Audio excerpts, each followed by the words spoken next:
The village of Oakhaven was not the crown jewel of the empire, but tonight it would shine like one.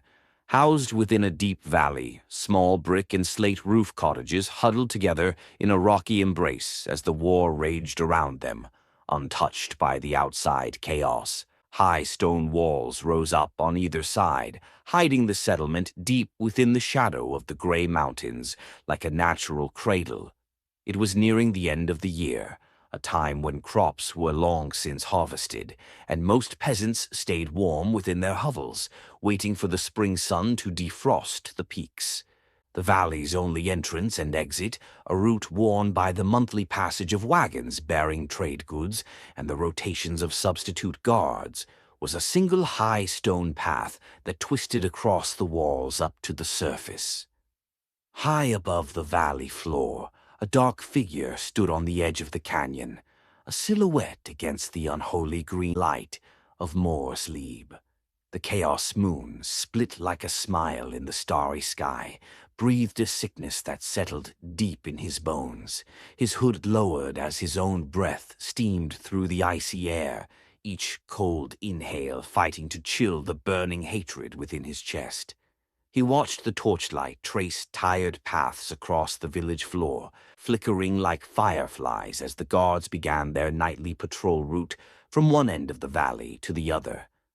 At the far end, where the valley pinched shut against the mountain, the temple of Sigmar Heldenhammer stood as the tallest building in Oakhaven. For almost a year, those holy grounds had mocked him as he made his home beneath its stone, disgusted by the insincerity of the devout, completely unmoved by their hypocritical pleas. Its long stone staircase led up to a circle of 12 pillars topped by a brass dome, a gaudy symbol to a god who would abandon the valley before the night ended. 10 years. He spoke, his voice raspy and cracked, worn out from a decade of pushing it beyond its capacity. Almost exactly 10 years. His long tail curved behind him, swaying through the flaps of his coat as he let the cold wind guide its path. He was Phalid, a race born long ago from the goddess Bas. He stood a foot taller than humans, but unlike chaotic beastmen and Skaven, Phalids were mostly civilized. Their ancestors brought gold and treasures generations ago from ancient Nehekhara, securing them a place in human high courts, the empire battalions and colleges. Accepted by most of the kingdoms of man, only the most zealous followers of the pantheon viewed their feline features as monstrous. He closed his eyes, finding the darkness behind his lids brighter than the night as he recalled the moment the empire betrayed him and his family. The guards at his family's gate had vanished, leaving them exposed as the Skaven surged in, with no one to hear the carnage. The streets were barren on Hexenschnacht, a night usually thick with patrols. Why were they empty? He relived his mother's scream, his father's final gurgle, and his brother's desperate cry for him. He could still feel the slick marble under his fingernails as he was dragged down, pulled into the dark underbelly of the city. Tunnels in the capital, tunnels the Empire ignored, tunnels the Empire created. Then came the cage. The memory brought the phantom bite of the saw, the sting of the needle, and the chemical burn of potions he had prayed would finally kill him. The first 3 years were spent in the claws of fleshcrafters, of Clan Moulder, a time of agony and fixing, where they stripped away his humanity to augment the animal within. The chittering of the rat men had burrowed into his mind, a constant, maddening pitch. He eventually stopped fighting and began to understand.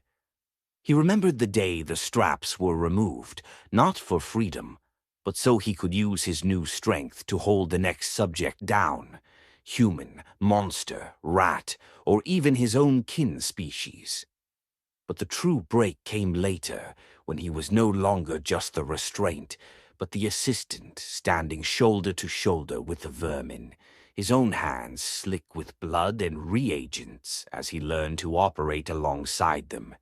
Then came the trade given to Clan Skryre, where they finally utilized the reason he was stolen to create.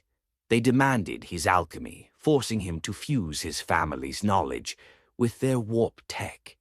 The horror wasn't just the pain, it was the adaptation.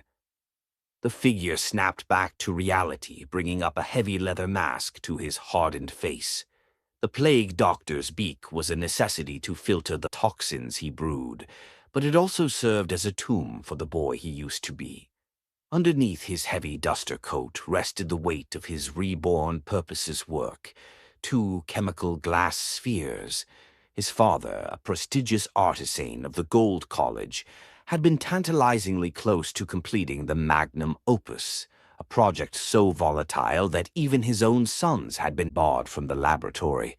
But all he had left were fragments of memories, the smell of ozone, the shimmer of violet gas, and the word Azoth. As a child, he would sneakily look at his father's journals at the dinner table. That's why they turned their backs. The Empire knew the power you held. But what happened to your research? In the hell of the clan Scryer Labs, he had spent years grinding warpstone into pure liquid form, forcing the unstable, chaotic matter to mimic the alchemical purity his father sought. A mystery still shrouded the original design, but the Phalid knew with cold certainty that his recreation far surpassed the crude weaponry of his masters. The poison wind, a vulgar gas that stripped flesh from bone and liquefied lungs, was a waste of potential, a destruction of resources. The Azoth toxin did not touch the body. Instead, it unraveled the tapestry of the mind, burning through sanity like acid through silk to leave the victim a hollow husk, perfectly preserved. 2 spheres, a chorus erupted in his mind, sounding like his father's voice played backward. 1 for the town, 1 for the finale. Tzeentch, the Chaos God, had his full attention. 7 years into his imprisonment, the voice of Tzeentch had begun to creep into the fractures of his mind. The changer of ways promised many things: escape, revenge, the ascension of mortal flesh, and true apotheosis. But such a transformation required a specific stage. The architect had guided him through creation of the Azoth, escape, and eventually to this location to gather the necessary resources. The ritual demanded the unique placement of Oakhaven. The town was not merely a shelter, but a geological anomaly, buried so deep within the earth that the canyon walls acted as a natural bowl, a containment vessel to trap the magical fallout of the Azoth. Anywhere else the energies would dissipate, but here they would concentrate into a storm. But a storm requires fuel, and the dregs of Oakhaven were burning too quickly. For a year he had stalked the shadows, earning the name the Clawed Butcher as he left a trail of dismembered criminals and deserters in the alleyways. Yet the town was a dumping ground for those running from the law, a place where death was as common as the cold. The locals buried the bodies and looked the other way, their hatred for the Empire's interference outweighing their fear of the monster in their midst. Their terror was dull, useless for his ascension. He needed the potent souls of the righteous. He needed the Felidae Aurii. The Holy Order was stationed in nearby Holthusen, tasked with purging chaos. They were proud, arrogant, and powerful, too grand to investigate the rumors of a mere serial killer in a forgotten town. Since he could not leave his ritual bowl to fetch them, he had to force them to come to him. He needed to send a message that would shatter their arrogance and drag them down into the earth. He needed a herald. The Phalid began his descent, placing each boot with predatory precision on the jagged walls of the canyon, moving with the impossible silence of an assassin. His long furred tail was marked with Clan Molder's symbol, a laced triangle and triple rhombus pattern carved into his pelt, sweeping silently behind him.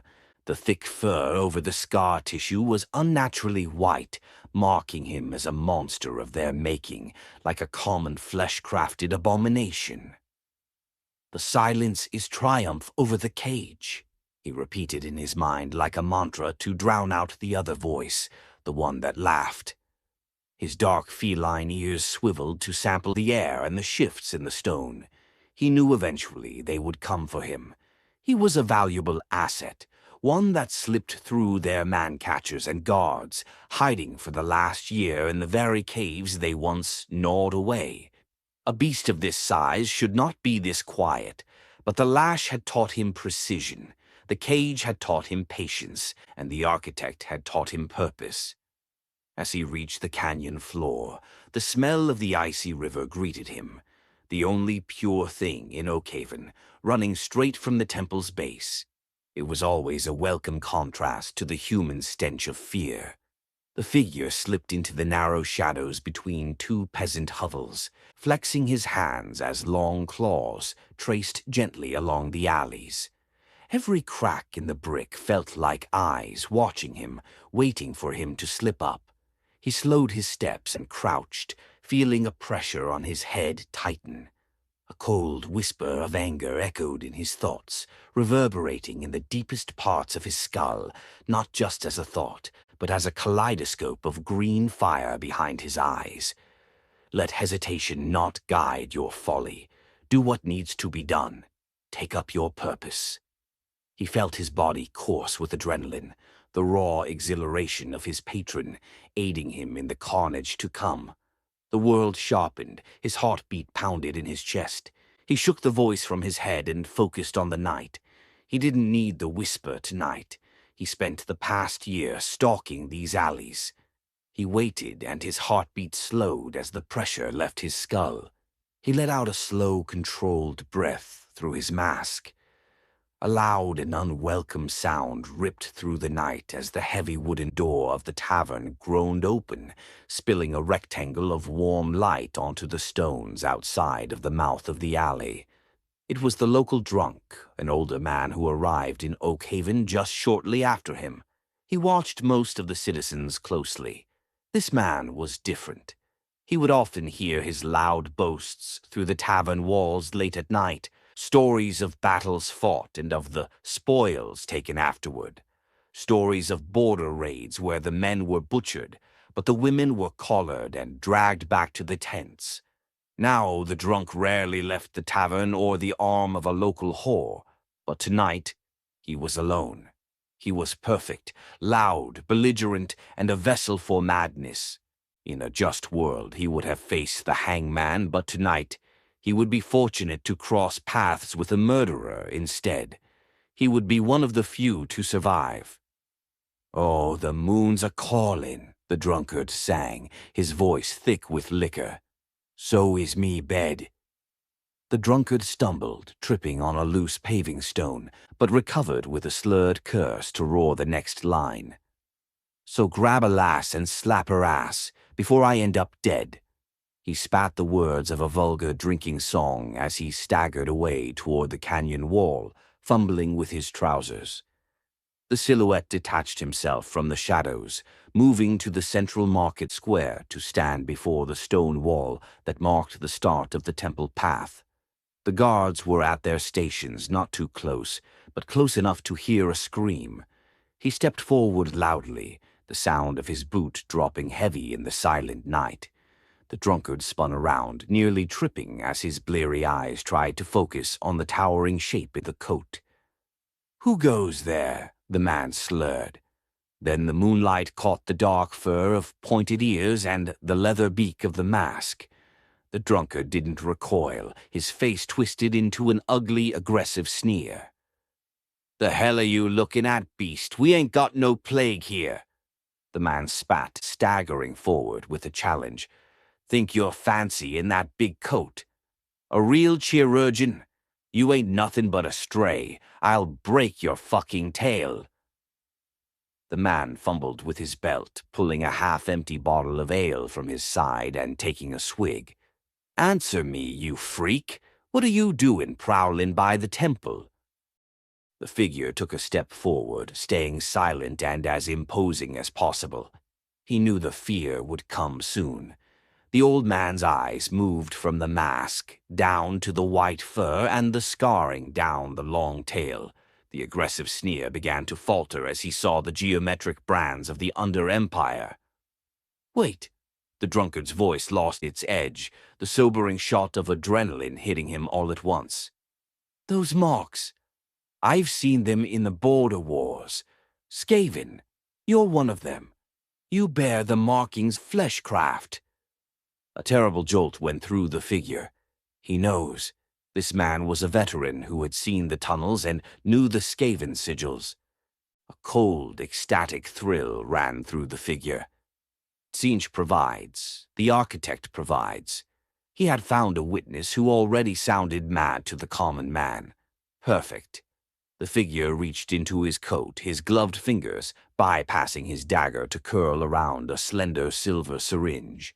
It was filled with a distilled nightmare, a minor strain of the Azorth toxin. He intended to prick the man, leaving him with a chemical madness that no sober morning could cure, ensuring his testimony would be a masterpiece of terror for the paladins. You're reaching for something. You plan to infect me like... I'll kill you. The drunkard's newfound aggression turned back into desperate instinct, and he lunged, throwing the heavy glass ale bottle with a frantic heave. It flew fast and true, striking the figure's mask directly over the right eye. The glass shattered with a sickening crunch. The figure staggered back, the impact breaking the glass and fracturing his focus. The syringe slipped in his grip as the alleyway seemed to invert for a split second, the sky becoming the ground and the cobblestones turning into stars. Ali and spirits splashed around him, the smell sharp as it dripped from the beak of the damaged mask. He lowered his hand, shaking off the daze and forcing the world back into its proper shape, realizing the darkened glass lens was gone. It revealed his true eye beneath, not a normal felid eye, a pulsating orb of pure green that glowed like a firefly. They were the eyes of someone that saw too much, replacing the broken spectacles of his former life through Molder fleshcraft. Warpstone! The man screamed, his voice breaking into a sob of terror as he finally saw what was behind the glass. Demon! By Sigmar, your eyes! The drunkard recoiled, his bravado replaced by pure terror as he scrambled backwards, putting his fists up to fight for his life, his eyes fixed on that glowing green orb. The air filled with a new scent, sharp, electric, and delicious. Pure terror, a catalyst, Tzeentch savored. The attacker couldn't use the needle now. The moment of subtle injection was gone, shattered along with his lens. He drew his obsidian metal dagger instead. Suddenly he wasn't standing on the cobblestones, but watching himself from above, a detached observer floating in the green haze. He saw himself as a collection of energy, and the drunkard wasn't a man but a knot of red thread waiting to be cut. There was no time for finesse. The message had to be written in blood. With a blur of motion, the figure closed the distance. The drunkard screamed as his legs were kicked out from under him. As he hit the cobblestones, the drunkard's terrified grunt twisted in the air, pitching up into the chittering, hungry squeals of the rats in the dark, creating a wall of sound that demanded blood. Silence the noise, the voice hissed. The knife slashed, a fluid, disabling cut across the drunkard's arms, deep enough to bleed profusely and shock the nerves. The illusion snapped and the chittering faded, leaving only a screaming old man clutching his bleeding arms to his chest. "Guards! Demon! Chaos!" the veteran shrieked, scrambling blindly on the stones while his blood painted the ground. Footsteps pounded on the stone, prompting the figure to sheathe the dagger and launch himself up the stone wall of the nearest hovel. His claws found purchase in the mortar, and he vaulted onto the roof, dissolving into the darkness just as two weary guards rounded the corner. He settled on the rooftop like a gargoyle in the toxic moonlight, listening. The guards found the drunkard writhing in his blood, surrounded by broken glass and smelling like a brewery, gibbering about green eyes, ratfolk, and clan sigils. The guards exchanged a look of profound disbelief. Drunken ravings. one guard muttered, nudging the man with his boot and showing no concern for the blood.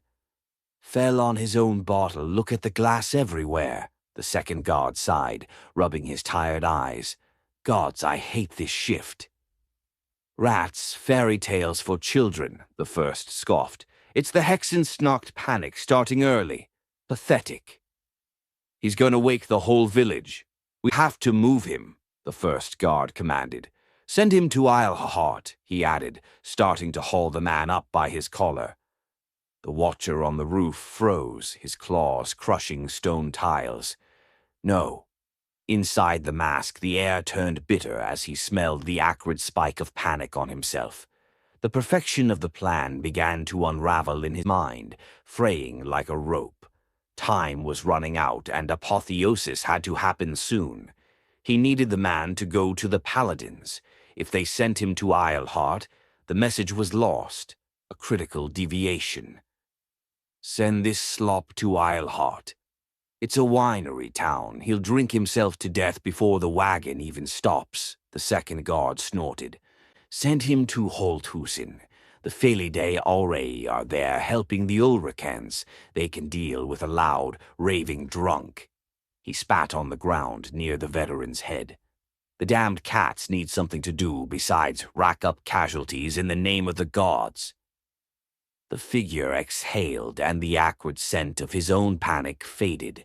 The pattern realigned, the knot tightened, and they were sending the bait exactly where it needed to go. The Paladins would see the cuts, hear the description of the Skaven runes. When Oakhaven fell, they would know. When the Azoth sphere shattered in the town square and the madness took hold, they would come to save the town, and they would find the butcher waiting to harvest them. He turned his glowing gaze toward the Temple of Sigmar. The plan was not broken. It was perfected. He turned on the roof, his one remaining glass lens and his one burning green eye fixed on the Chaos Moon. 9 days until Hexen snacked. 9 days until the full moon.